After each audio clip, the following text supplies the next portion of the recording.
Okay, I'm gonna get things started just so we don't go over time, but people might still be trickling in just at the start here. So welcome to our webinar series. This is going to be webinar number 2, and it's going to be focused on field testing. I'm Jaden Berger. I'm a research and development engineer at Opera Vecchio. I'm super excited to start this webinar. So this is just a brief overview of what we're going to be covering today. I'm mainly going to be focusing on the controlled cooking test and the kitchen performance test. Those are two different field methodologies that are used a lot in carbon financing and other testing. So I'm going to focus more on those details. I'll briefly mention some other methods for field testing, and then we'll kind of compare all of those together as our ending. So as an introduction, we're probably all pretty familiar with lab tests. That's going to be our WBT and our ISO tests. Lab tests are super great. They're really repeatable. They're somewhat easy to do. They're really reliable. So that means that we can really reliably compare stoves to each other or make little changes and then see how those changes affect us with only affect the stove with only a few tests overall. But we're just boiling water in our lab tests, and people aren't just eating water in the field. So they're not really reflecting what people are doing. So field testing, it's going to take more repetitions, and it's going to require participants, which is an added cost from lab testing. But it's going to give us a way better idea of how our stove actually cooks food and if people like it and if people will actually use the stove, because we can design the most efficient and clean stove ever in the lab, but if people don't like to use it and it doesn't cook food well, then it's not going to be impactful in the field. So we kind of need to switch between doing lab testing and field testing and kind of go back and forth. So when do we do field testing? There's two places that I see in the design cycle, which is this cycle over here, that are really helpful to get field data for. So first is when we're defining our problem. So what is the problem and what are the constraints? So what are people cooking? What firepower are people using? What pot size are people most commonly using? What fuel do they like to use? How much fuel are they using? What difficulties are they facing when they're cooking that we maybe could address in our design? So our initial field testing can be trying to figure out what would be best to go into a design. And then we're going to keep going through our design cycle. So we're going to come up with an idea, prototype that idea, do a whole loop with that in the lab where we make changes, we test, does that help with our emissions and our thermal efficiency? And then finally, we're getting closer to that implementation stage, where we now want to go back to the field and test, do people like this stove? Is it cooking common foods really well? Is it actually saving fuel when it's cooking? And then when we get into that implementation phase, how often are people using the stove? Does it perform well over time? How much fuel is it saving when it's really implemented in the field?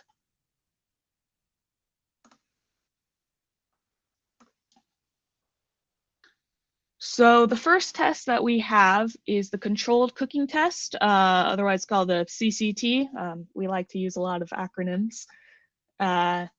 So this is going to measure fuel consumption per task.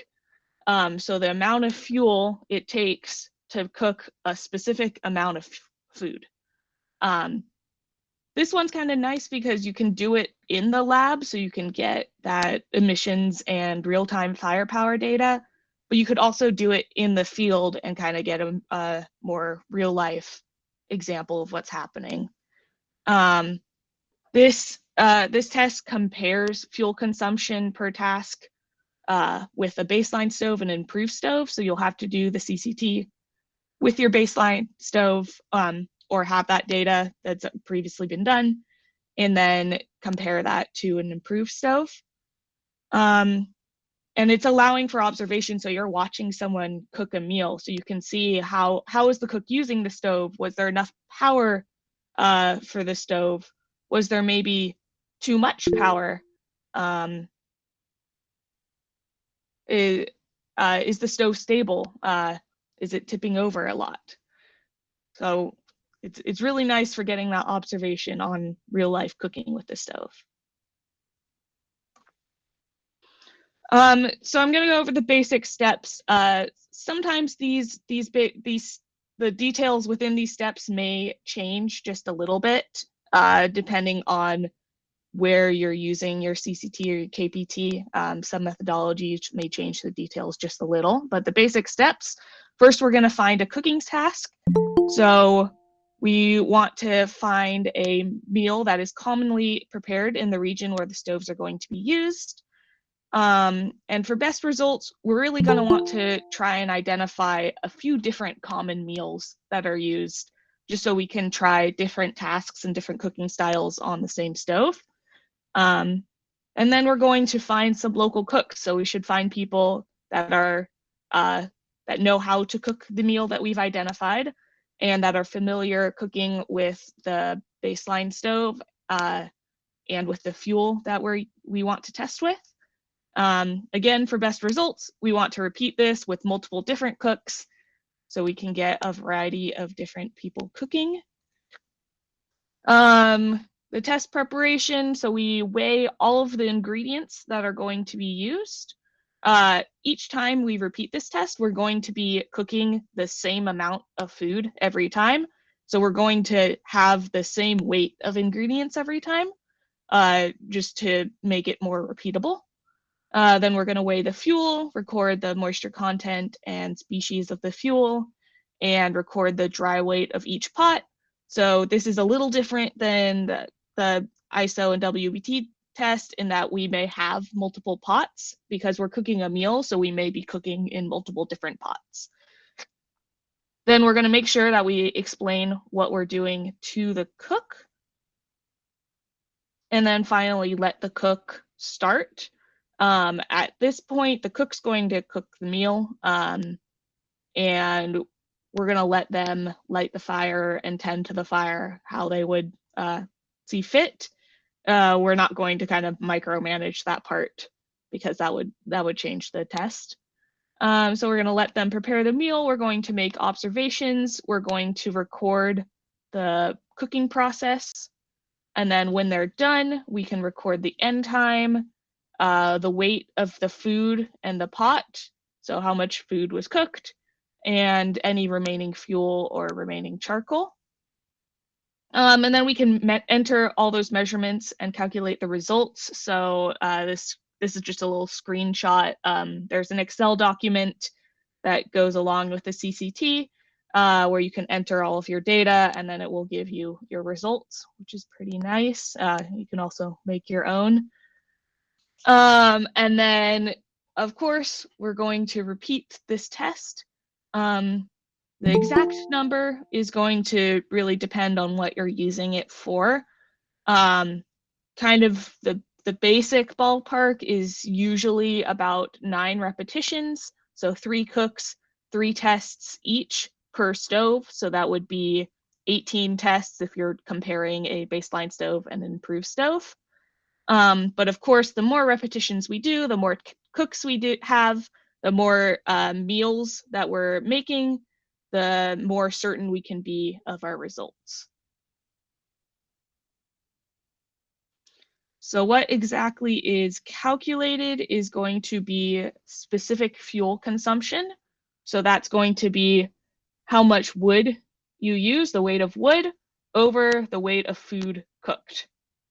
That can also be translated to specific energy consumption.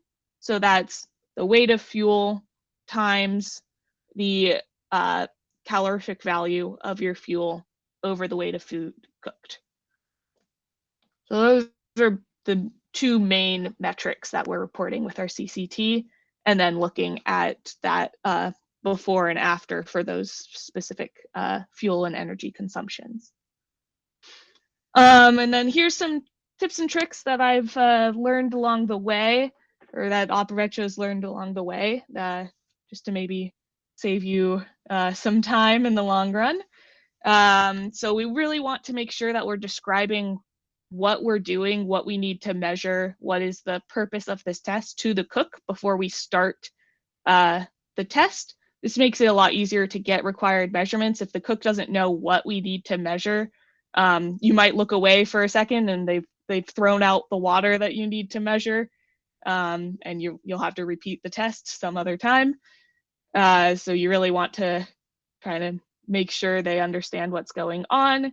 Along with that, we really want to keep track of all of the pots, containers, and lids that we're using, tracking what's going in what. So just be really on top of weighing things. If anything, weigh more than you think you need to. We don't want to control how the cook lights or uses the stove. We just want to make observations on how they're doing that. And when we introduce the cook to a new or improved stove, we really want to make sure that they're comfortable with it before they start cooking, so that they're a little more familiar with how the stove works before they're actually cooking with it. We want to make sure that we're cooking the same quantity of food each time, so the same weight of ingredients every time. So example, if we're cooking beans, we want to make sure that we're adding the same amount of water and the same amount of beans for every single test that we're doing. If we didn't do that and someone added a higher ratio of water, then all of the weights, this is all based on like weight of food cooked, it's all going to be a little bit different. So we kind of want to control that input ingredient weight. And then we really want to make sure we're writing a detailed description and observation of the cooking process. A great way to write a detailed description is with visual cues. And this will help us understand if there's potential outliers in our data. So instead of just saying they took this food off the stove when it was ready, a better description with visual cues could be they took the food off of the stove when it reached a boil. Or at the end, we might observe that this CCT, the rice had excess liquid at the end of cooking. So maybe it was way heavier than some of the other rice dishes that we've measured in other CCTs. We want to make sure that we're bringing the specific ingredients for the cooks to use, and either we can bring fuel for the cooks to make sure that's consistent, or they can use their own fuel, but we want to make sure that we're compensating. With all of these field tests, we really want to make sure that we are compensating our cooks, we're using their time. If we're using any of their fuel, we want to make sure that they're compensated in a way that makes sense. Okay, so our second test is the kitchen performance test, or the KPT. This test can only be done in the field. So CCT, it can be done in the lab or the field. KPT's only in the field. And this is measuring fuel consumption per day per person, which is a lot of pers, but basically how much fuel is one person using in a household to cook every day? How much fuel are we using for one person's meal or meals? And again, it's doing that comparison of fuel consumption per day for a baseline stove versus per day of the improved stove. So we'll have to do KPT before and after. But it has a lot more freedom than the controlled cooking test, a lot less control. So it's allowing cooks to do whatever they want to do with their stoves or use multiple stoves. It has pretty minimal observation. We'll go into the steps in a second, but you really aren't seeing what the cooks are doing per day, just the impact of that on fuel. which can lead to a lower Hawthorne effect, which I'll talk about in a little bit. And it's also going to measure stove use and stove stacking. What is that? So stove stacking, you might have heard that. It's come up a lot recently in the last few years. It's basically when households use multiple stoves during a day. So you might have seen this during implementation in projects before, where you give the household an improved stove, but they're still using a 3-stone fire and their improved stove within the same day. Maybe they need to cook really fast, or for some other, or the improved stove doesn't cook one of the meals that they want, so they go back to the 3-stone fire. So it's this matters that we are measuring stove stacking, because otherwise, when we give someone an improved stove, we might just assume that that's all they're using. They don't go back to their 3-stone fire, which would be inaccurate. That's overcrediting how much they're using their stove, which then, if we're using this for carbon credits, that's saying we're saving a lot more carbon than we actually are. It can also be a really good observation. So if people are doing a lot of stove stacking, then maybe that's something that we need to explore on why do people need to use multiple stoves? Could we change the design to address this? Like maybe if it doesn't cook a common food well, is there something in the design we can change to reduce stove stacking? So basic steps for the kitchen performance test. First, we're going to identify households in the community. Of course, we want to make sure those households are willing to participate, but overall, our households should really be chosen randomly to make sure that we have a representative sample of our community. Then we're going to go to a household. We're going to measure their fuel pile or piles, depending on if they're using multiple types of fuel. So maybe they have a pile of wood and they have a pile of charcoal. We want to measure the weight of both of those. And then we want to make it really clear that the household is only going to use fuel from the piles that were measured for the day. So make sure that there's more than enough fuel for one day in that pile, and make sure that they're clear that they shouldn't go off and grab more sticks from outside that wouldn't be measured. Okay, and then we want to make sure that we're recording the household demographics. So this is mainly the number of people that are being cooked for at the household and the age and gender of all of those people. This goes into this kind of funky calculation here, which is basically depending on the age and gender of someone, that decides the fraction of a standard adult. So basically, younger people are going to eat less than an adult male. So they count for, like, you can see here, a child from 0 to 14 counts as 0.5 fraction of standard adult. So an example, if we had a household with a 2-year-old, a 16-year-old girl, a 38-year-old woman, and a 40-year-old man, that would give us a household with 3.1 standard adults in it.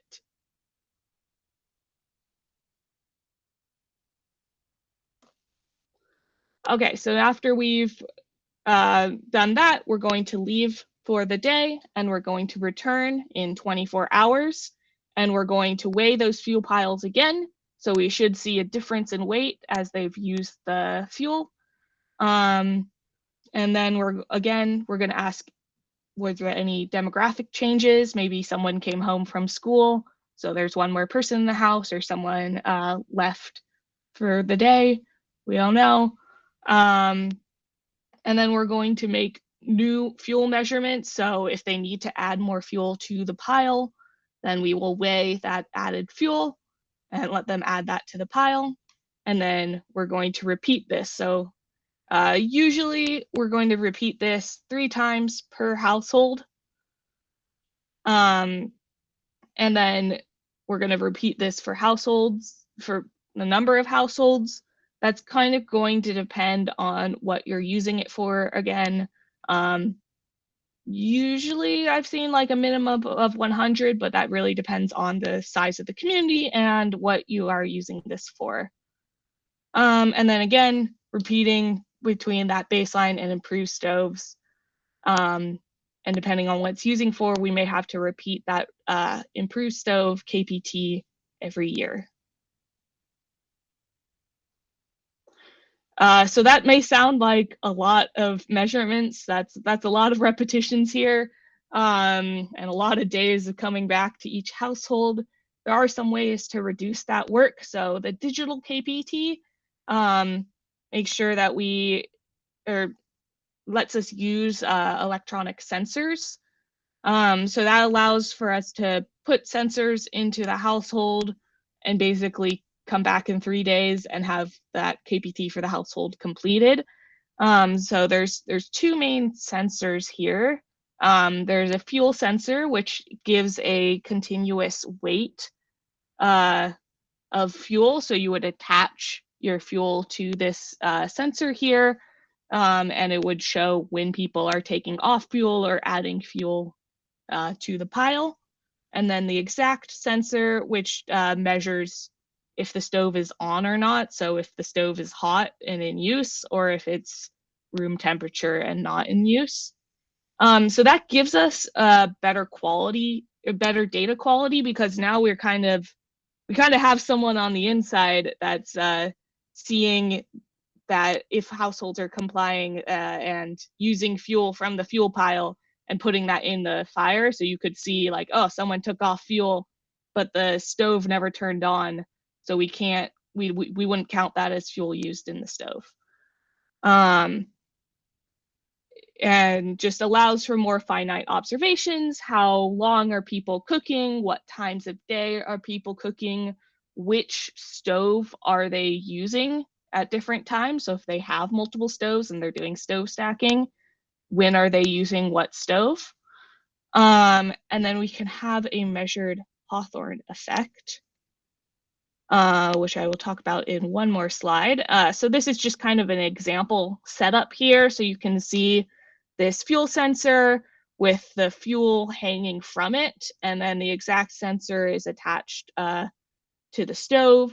So we can kind of see when the stove is hot and see that fuel weight. And then we can remotely download all of that data with this little device on the right, and then go back and analyze all of that data later on. So I've talked about the Hawthorne effect a few times. This is another one of those terms that you might have heard recently in the last few years. This is basically that when people are aware that they're being observed, they may modify their behavior. This may be especially true if we're giving people stoves and we're not requiring them to pay us for their stoves. So they may feel it's rude to give any negative feedback or say that they're not using the stove. So we may see when people know they're being observed, we may see that they're using their stove more. They might be cooking more impressive food. They may give way more positive feedback than what they actually feel. And this is just kind of a side effect of any testing. There's not really any way that we can fully get away from the Hawthorne effect. But we can do some things to reduce it. So like the KPT, it's a little less invasive, so that might be helpful. We can also do this where we're adding an exact sensor to the stove for at least 30 days. The exact sensor is pretty small, so people may forget that it's there, or it's not really in the way, so they may not be as aware that they're being observed during this time period. So we can see the usage pattern of the stove. And then we can see if that usage pattern changes at all when we actually do the KPT.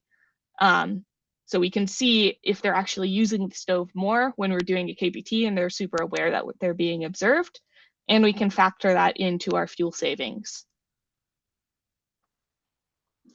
And again, we kind of have a pretty similar end metrics here. So the specific fuel consumption is your dry fuel consumed, so the weight of fuel consumed, over the number of standard adults in the household, so fuel per household or per person. And again, that energy consumption is the same thing, but just multiplied by the calorific value of the fuel. And some tips and tricks here. So we want to pay attention to our sampling method when we're picking what households we're going to do our KPT on. So for example, it may be way easier to sample households that are near the main road and are super accessible, but that's not going to be representative of the community. So really making sure you're doing a random sample of households, and then paying attention to the time of year that you're doing your KPT. So fuel patterns may change depending on the season, what holidays there are, school schedules, farming cycles. So sometimes people are using crop residues depending on the time of year. Sometimes wood is going to have a way higher moisture content if it's the rainy season. So we want to, if we want this to be pretty consistent, we want to try and do our baseline and improve tests at similar times in the year so that we have similar fuel usage patterns, and that's not really changing during that time and affecting our results in ways that we can't measure. And then make sure that households really understand to only use the fuel in the measured fuel piles. I've definitely run into this being a difficulty sometimes, especially if households aren't used to having a pile of fuel and they're used to just going and collecting fuel for the day or for each meal. So just really making sure they understand that and that they're not grabbing fuel from other places that's now unmeasured. Making sure you're not bringing too many people into a house. So we don't need to bring 10 people into a household. That's pretty overwhelming and invasive for the household itself. Really need like 1 to 2 people for a household. That'll go over a lot easier, and it will actually be a lot easier to coordinate because you'll have your own tasks and there won't be too many people overlapping on tasks there. Getting into the community, so it can be really helpful to find a local person to lead you around the community to go to those different households, and also making sure that community leaders are signing off or promoting the testing to make sure that the community knows that you're welcome and to avoid any potential hostility that may happen. And then, of course, finding a way to compensate households. Again, like we're using their time, we're going into their space. So finding the appropriate compensation there. Maybe that is that you're providing them a stove and that participating in a KPT will be part of that, of providing that stove. Or it could be something else. We do want to think about when we're compensating households, how that may impact our testing. So if we're giving households money, if we give that to them before testing, they may have more money than they're used to having in one time. So they may be cooking more food or buying charcoal over wood. So we just want to be aware of how our compensation might impact the test results. Okay, so there's still some other methods. There's lots of different ways to field test. The CCT and KPT are the 2 pretty main ones, but there's a few different additional methodologies that have been written down. So the uncontrolled cooking test, that's pretty similar to the CCT, but without the control. So instead of with the CCT where we're assigning a cooking task, with the uncontrolled cooking test, we're just letting the cooks choose what they're going to cook. So that's a little lower risk of changing the actual cooking behavior, and it's good for getting a variety of different tasks done on your stove. But because it's more variable than a CCT, it's going to require a lot more repetitions to really get a certain result. And then another uncontrolled test is going to be the uncontrolled cooking efficiency test, the USET.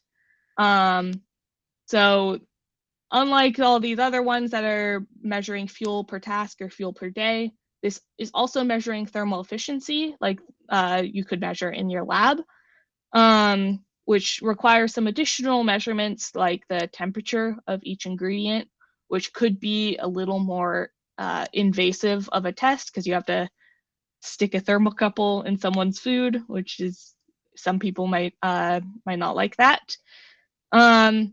But again, it's that uncontrolled. We're going into an environment where people are cooking, and we're just letting them cook whatever they would cook for lunch, and just measuring the ingredients along the way to get that thermal efficiency in the field.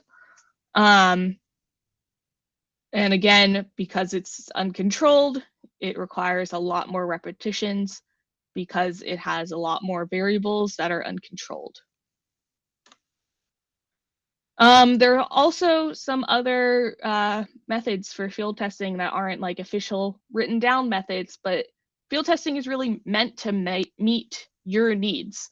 So sometimes that can be that we need carbon credit or certification tests, which would be like the CCT or KPT, depending on what you're doing. But other times, other methods can be useful. So something like a survey to figure out what are the demographics, what fuel is used, what cooking methods are people using, what do people want. That can be done with a survey, which would be a field test. Having a focus group, so giving group feedback on the stove, or kind of as a group with locals designing what that stove is going to look like and what that stove needs to do. Just simply making field observations, going to a community during lunch and seeing what people are doing. A lot of times, going back to that Hawthorne effect, some people say one thing and they're doing a completely different thing. So that they may say that they love the stove and they use it always. And if you're just making field observations, you may see that they're not using the stove or they're having trouble with the stove. So combining survey work or questions with observations can be pretty powerful. And then just doing low repetition iterative tests. So this isn't for certification. It might just be helpful when you're in the design process to try cooking actual food on your stove while you're designing it, kind of as a reality check. We do this at Opera Vetro sometimes, where we just want to make sure that our stove has the right power level or the right stability to cook something like quinoa. So we'll just do a single CCT just to kind of give us a reality check on how the stove is actually cooking food and not just cooking water. Okay, looks like I might actually be ending early on this one, but because we're almost near the end here. So a quick comparison, just as a summary, between the CCT and the KPT. So the CCT can be used in the lab, so you can get emissions testing and real-time firepower. It can also be used in the field. It's measuring fuel use per task. It's really great at observing how people cook common foods, and if the stove design works for those cooking methods. Because it's a lot more controlled, it requires fewer test replicates. But it doesn't measure stove stacking or stove adoption rates. And because it's a little more invasive, it's really obvious that you're observing. It might have a higher risk for the Hawthorne effect. So I find that it's best for initial design objectives. So figuring out what is needed in your stove design, and near the end of your design cycle for verifying that the stove is actually cooking food well. On the KPT, this can only be done in the field. It's measuring fuel use per day per person. It can also measure fuel use per household or just overall fuel consumption of the project, which is kind of the overall goal of when we're looking at this for carbon credits. There is less time per test since you're just measuring the fuel pile and then leaving. This is especially true if you're using your digital sensors. But it requires a lot more test replicates than the CCT. It measures stove stacking and use or adoption rates, which is really great. And we can see how often people are using their stove or if they're using it at all. It can measure if we have a Hawthorne effect when we're doing these tests. But it doesn't allow for observations during cooking. So it's kind of a black box, and we don't know if we see that people aren't using their stove, we can't really see why they aren't until we go back and maybe ask. So I find that it's best for that final implementation. So we're sending our stoves into the field and we're seeing what if people are using them and how much fuel it's saving, and just seeing that impact overall in the field. Here are all of the protocols that I have gone through. So the Clean Cooking Alliance, if you look up like Clean Cooking Alliance protocols, they've got all of the different field testing protocols listed on there. I've attached these links and we'll put up these slides pretty soon after this webinar. The USET is going to be on the OperaVetcho website, so operavetcho.org. There's plenty of other resources around there. And this was a pretty broad overview of those different field tests. So if you want more details for a specific protocol or you have any specific questions, this is my email. So feel free to contact me at any time. And I will open this up for questions.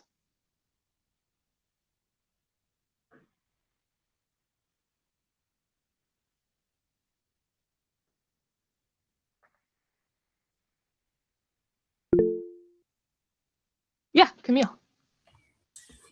Yeah, thank you very much, Jaden, for that excellent presentation. I have just maybe 2 or 3 clarification questions. Yeah. The first thing is about the field testing protocol that has been released by ISO. We have a field testing protocol, ISO standard.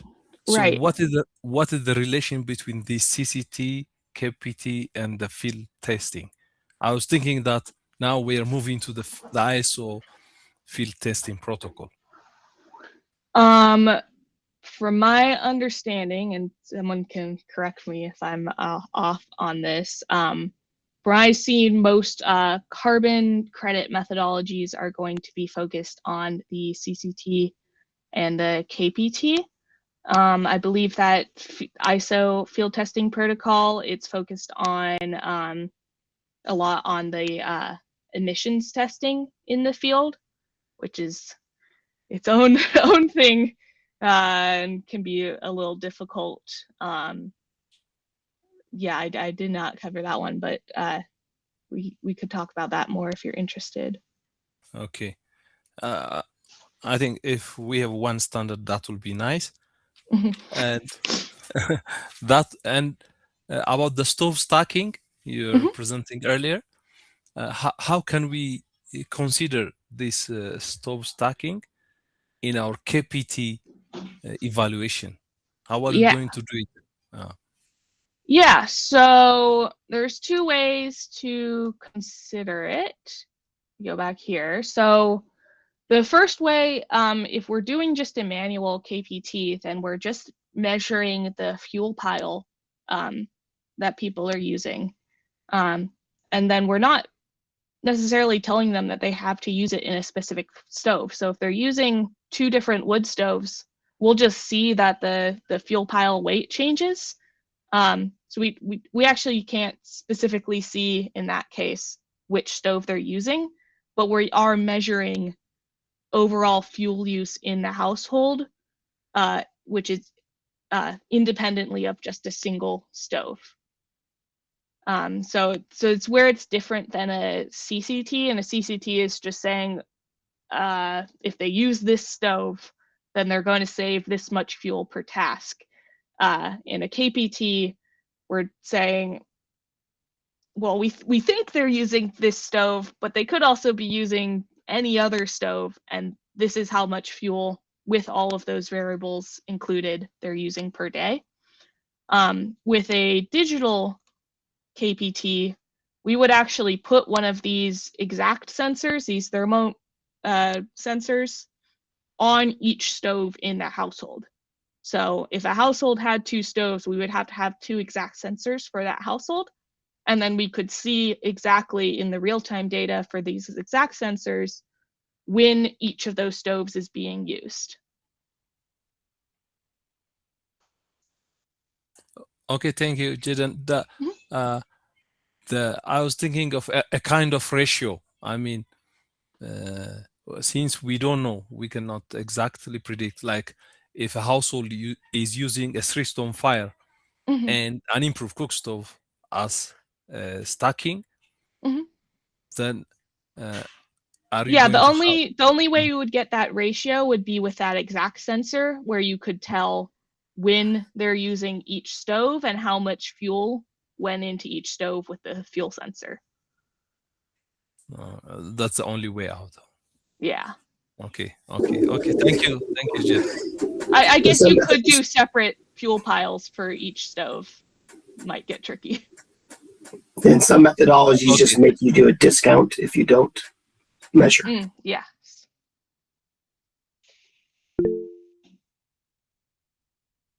Yes, Larry?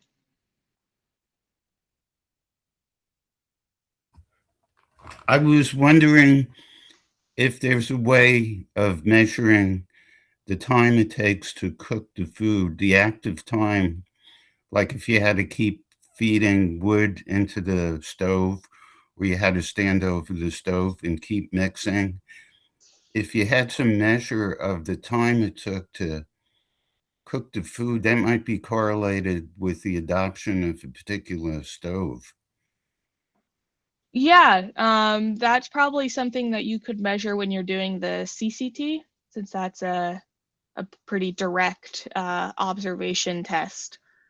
So you could see, you could measure when people are actively tending their stove and if that changes between a baseline and improved. Also mixing, like if they can't turn down the stove sufficiently, they might have to sit over the pot and keep mixing. Yeah. Or if they use retained heat cooking, they might have to do nothing. So, one other question is there a test, a lab test that measures, that's a boiling water test, and also measures the energy needed to simmer food for, say, 1 or 2 hours, like if you were cooking beans?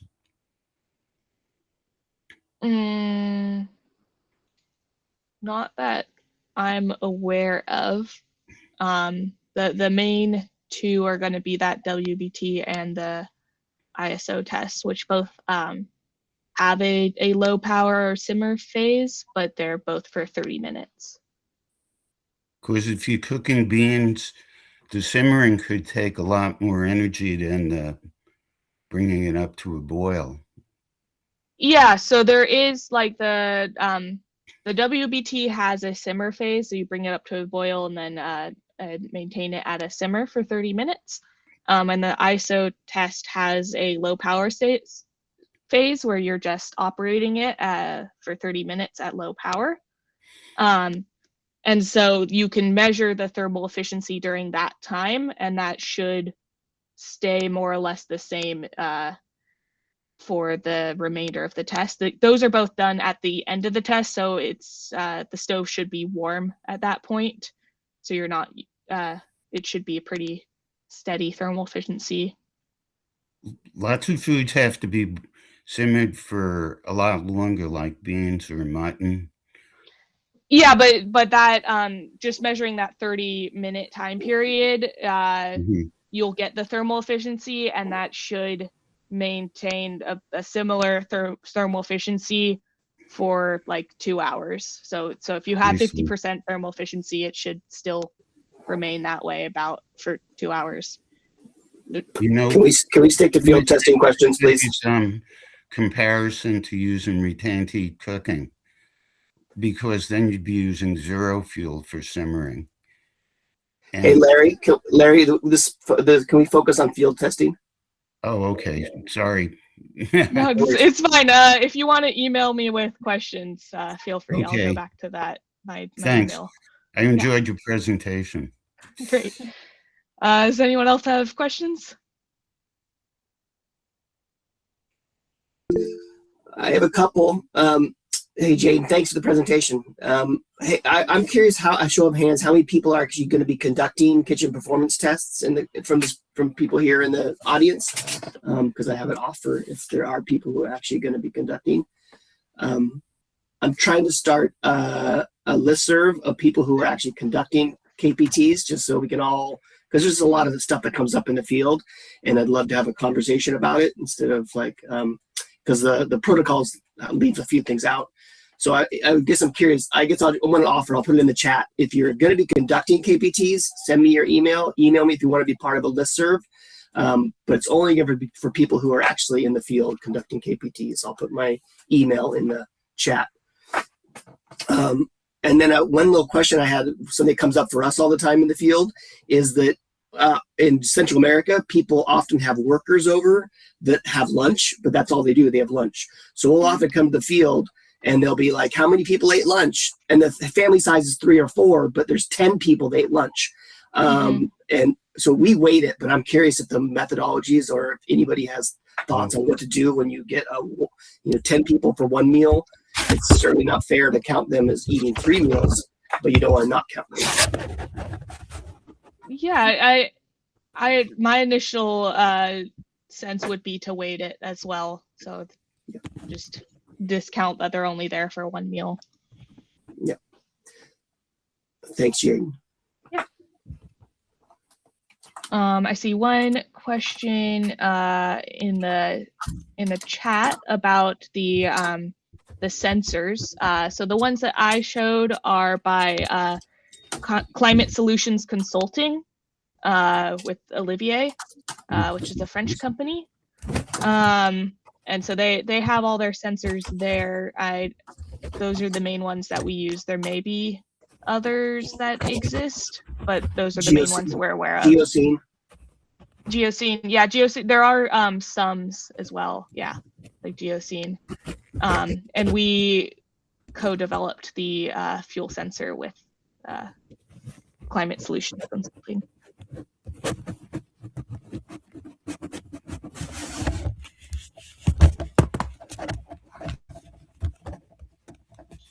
I feel like I saw one other hand raised.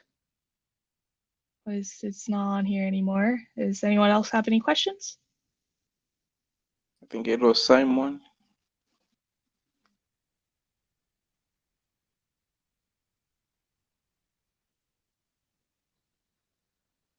Simon, are you still here?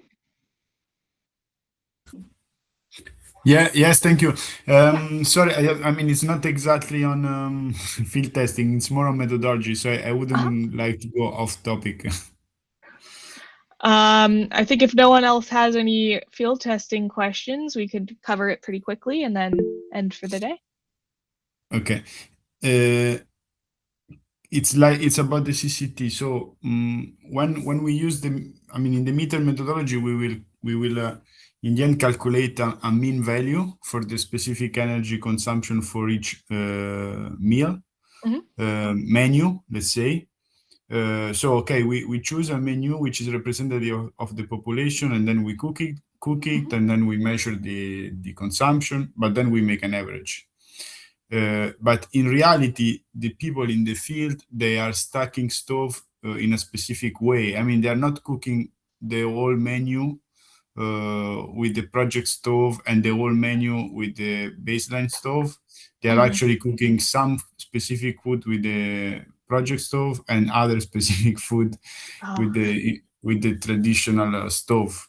Basically, I don't know, maybe beans they cook with the traditional Tristan fire, and I don't know, soup they cook it with the improved stove. But if we take the whole menu in the CCT, then we kind of, you know, don't see this we hide this difference of specific energy consumption when we do the average. I don't know if there is any solution about that. Yeah, that is a tricky part of the CCT, or I was talking about before, that we're not looking at stove stacking in that case.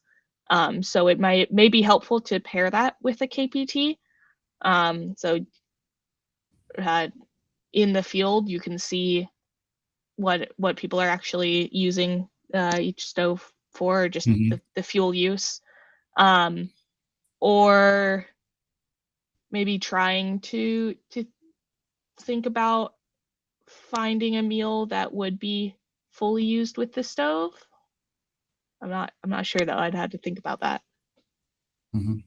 Yeah, okay, no, but it's my thoughts about yeah. For stove stacking, KPT is going to be best at making sure we're measuring that. Because I mean, in the meter methodology, we already get rid of stove stacking, because we only measure, I mean, for an electric stove, we only measure the energy consumed, and we back calculate the baseline. So we get rid of stove stacking in that way. But if we do the CCT on the entire menu and we smear out the average consumption, but then in reality, they don't cook the entire menu with the project stove, but just a selective part of it. Our CCT, it's a little bit, I mean, it's not exactly correct what we are testing. It's not what they're doing in reality. That's my point. Yeah. But in a way, we take into account stove stacking already in the meter methodology. Yeah, it is a tricky part of just any testing, is trying to replicate what people are doing, but because it's testing, people are always going to change their behavior a little bit. It's tricky. Yeah, we have one more question. Joseph? Thank you so much, Jaden, for the presentation. It was really so amazing, and I enjoyed it. I'm from Uganda, from Creek. Last year we had a KPT that we were implementing, and we came across a very interesting scenario. One of the households that we were carrying out the KPT happens to actually be cooking food in two ways. One was actually cooking food for specifically a dog. And in the design of the tool for data collection, you find that there is no specific area where you do what you take a record of. For example, you've cooked food for an animal. We really found such an interesting case whereby on a daily basis, they were using firewood still for cooking food for the people, and then also specifically for boiling bones for the dogs. And it was so interesting when it comes to trying to estimate the fuel consumption per person in the household. So how would you go about that? It's a little tricky. I don't know what a dog counts for in standard adults. I think the best way to do that would be to do what's a paired KPT. So that's where you do the household as your baseline, and you return to the same household for the improved. So they're still cooking for the dog in both cases, so that that fuel consumption kind of gets evened out or goes away.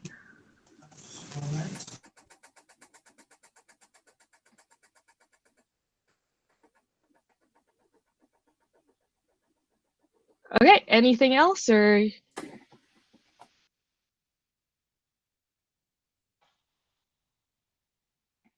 Great. Well, thank you all so much for coming. This is a great turnout. I know it's not always the most convenient time for everyone, for all the time zones, but thank you so much for coming.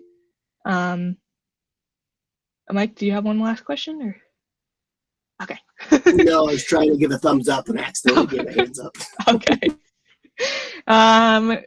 Yeah, and feel free to contact me if you have any other questions. We will post the recording of this webinar and the slides as soon as we can, so you can always review them or share them with other people. And the next webinar is going to be let me just look at it in my calendar here. It's going to be on June 11th with Sam Benson. So it's going to be actually at, looks like 6 a.m. So it's going to be a little earlier. And it's going to be on stove design. So please come to that one. Okay, I'll see you then. Thank Bye you. all. Thank you, Jaden. Thank you all. Thank you. Thank you, everybody. Thank you. Bye, everybody. you. Thanks. Bye-bye.